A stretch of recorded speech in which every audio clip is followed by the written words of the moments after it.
ప్రపంచాన్ని కుదిపేసేటటువంటి యుద్ధం ఇది. పశ్చిమాసియాలో జరుగుతున్నటువంటి యుద్ధం సామాన్య యుద్ధమేం కాదు. అందరము కూడా ఇక్కడ కుదేలైపోతున్నాం, సంక్షోభంలోకి వెళ్ళిపోతున్నాయి దేశాలన్నీ. ప్రత్యక్షంగా మనకు కనిపిస్తుంది కదా, హార్మోన్ జలసంధి ఒక్కటే క్లోజ్ అయిపోవడం వల్ల జరిగినటువంటి పరిణామాలు ఏంటో. ఇలాంటి యుద్ధం ఆగిపోవడానికి, అంటే చర్చలు జరగడానికి ఇస్లామాబాద్ కారణం అనగానే ఏ పాకిస్తాన్ అయినా ఎలా ఉంటుంది, ఏ దేశమైనా సరే.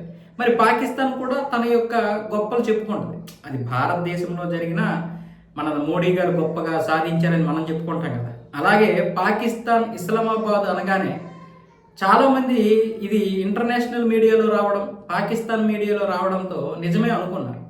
ఇస్లామాబాద్ వేదికగా ఈ యొక్క చర్చలు ఎందుకు జరగబోతున్నాయి అంటే, టర్కీ, ఈజిప్టు, పాకిస్తాన్ గత కొన్ని రోజులుగా ఇటు ఇరాన్తో అటు అమెరికాతో మాట్లాడి మీరు శాంతింపజేయాలి, లేకపోతే ఉద్రిక్తతలు ఎక్కువైపోవడం వల్ల ప్రపంచమే సంక్షోభంలోకి వెళ్ళిపోతుంది, ఇరాన్ నష్టపోద్ది, అమెరికా నష్టపోద్ది, మిగతా దేశాలు నష్టపోతాయి, ప్రపంచ శాంతి కోసం ఈ 3 దేశాలు కూడా ప్రయత్నాలు చేస్తున్నాయి అన్న విధంగా వదలగొట్టేశారు.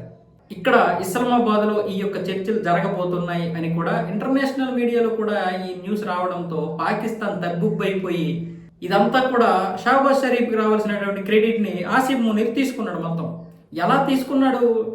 ఆ దేశ డాన్ పత్రికతో పాటు అనేక టీవీ ఛానళ్ళు, పత్రికలు అన్నీ కూడా ఆసిఫ్ మునీర్ యొక్క దౌత్యం అన్న విధంగా వెనక నుంచి వీళ్ళు, అంటే ఆసిఫ్ మునీర్ యొక్క వర్గం ఇచ్చేయడంతో వాళ్ళందరూ రాసి పడేశారు.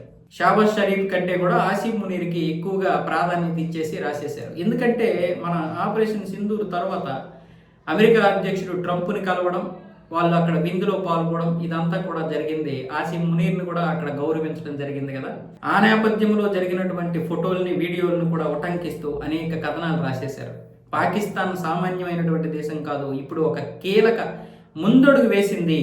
ప్రపంచాన్ని కుదిపేసేటటువంటి ఈ యుద్ధాన్ని ఆపడానికి చర్చలకి ఇస్లామాబాద్ వేదికగా మారబోతుందంటే పాకిస్తాన్ ఎలాంటి దౌత్యం నేర్పిందో చూడండి, అలాగే ఆసిఫ్ మునీర్ యొక్క తెలివి ఎలాంటిదో చూడండి అంటూ ఏదేదో మొత్తానికి ఇంటెలిజెన్స్ అనే పేరుతో బాగా పొగిడేశారు.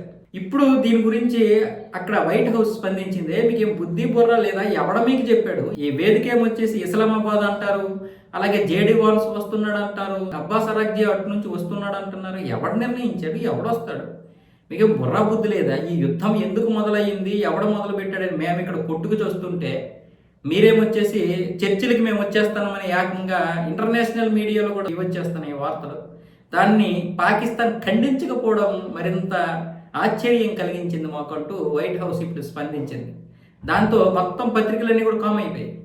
ఎవరైనా కామ్ అయిపోతారు, ఇప్పుడు ఏం చేయలేము. ఇదే న్యూస్ భారతదేశంలో న్యూఢిల్లీలో జరగబోతున్నాయి అంట ఈ చర్చలంటే మనకి ఎంత పేరు వస్తుంది, మనం ఎంత ఆనందంగా ఉంటాం, మనం ఎంత గర్వపడతాం.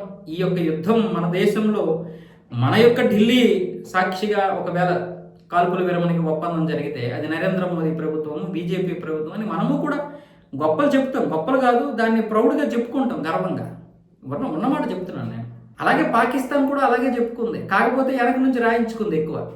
ఆసిఫ్ మునీర్ ఒక వర్గం చేయాల్సిన దానికంటే ఎక్కువ రాపించుకుంది. దానివల్ల పాకిస్తాన్లో విపరీతమైనటువంటి హైప్ వచ్చేసి దాని గురించి మాట్లాడుకుంటే చివరికి ఇదంతా కాదు, మేము అసలు ఎవడో ఏం చెప్పలేదు, మీరు ఇంకొకసారి ఆ న్యూస్ని కనుక స్ప్రెడ్ చేశారంటే డెప్ప వాయించేస్తానని అటు ట్రంప్ వర్గం నుంచి పాకిస్తాన్కి గట్టిగానే వచ్చింది. దాంతో అక్కడ దౌత్య కార్యాలయం ఏదైతే ఉందో ఆ దౌత్య కార్యాలయం ఇస్లామాబాద్లో ఉంది, పెషావర్లో తీసేశారు కదా. ఇస్లామాబాద్ దౌత్య కార్యాలయం ఇక్కడ వార్నింగ్ ఇస్తే ఇప్పుడు అందరూ కామ్ అయిపోయారు అక్కడ.